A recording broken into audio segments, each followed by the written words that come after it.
I might as well retire. I'd be finished. I mean, I'm just curious. What in this data makes you think it will be as catastrophic to your career as you think? What was he so afraid of? The study was a bombshell. 18,468 subjects, 1,957 of them were fully unvaccinated. When comparing the health outcomes of the vaccinated versus the unvaccinated, they found an increased risk in the vaccinated of several chronic health conditions. The vaccinated subjects were over 4 times more likely to have an asthma diagnosis. 4.29 times in the adjusted. And that seems, I've looked at a lot of studies, that's 3.26 to 5.65. They also found 3 times the risk for atopic diseases, which is kind of a subset of allergic diseases. They found a almost 6 times risk for autoimmune disease. The autoimmune diseases this paper looked at include thrombocytopenic purpura, rheumatoid arthritis, SLE, systemic lupus erythematosus, MS, multiple sclerosis, and Guillain-Barré syndrome. They mentioned there are over 80 different autoimmune diseases, and what their data showed for autoimmunity, 6 times increase in those who got vaccines when compared to the unvaccinated. Which is staggering, because autoimmune disorders really represent significant morbidity and health costs and suffering, accrued over a lifetime. Neurodevelopmental disorders. What kind of numbers are we talking about? Do you remember?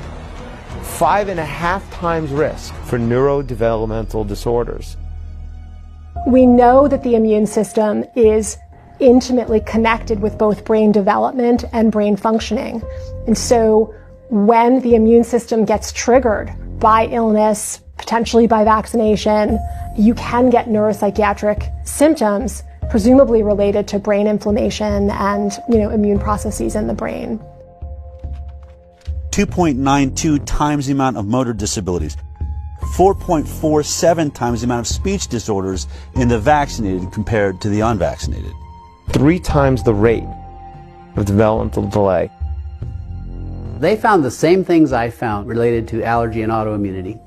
Also, 6 times more acute and chronic ear infections.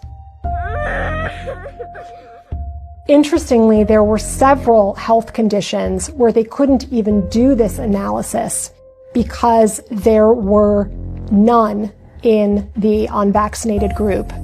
The way that the mathematical formulas work, you can't have a 0 in any one group and be able to compare risk. For example, there were 262 children who had ADHD in the vaccinated group. Amongst the unvaccinated group, there were 0 cases of ADHD. 0. These ones are just mind-boggling. These conditions were not found at all in almost 2,000 unvaccinated kids. 0 brain dysfunction, 0 diabetes, 0 behavioral problems, 0 learning disabilities, 0 intellectual disabilities, 0 tics, and 0 other psychological disabilities in the unvaccinated.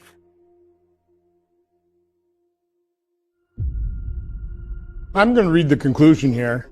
Despite this, and in contrast to our expectations, again, the author's expectations was they'd conduct the study and probably find vaccinated people a whole lot healthier than the unvaccinated, right?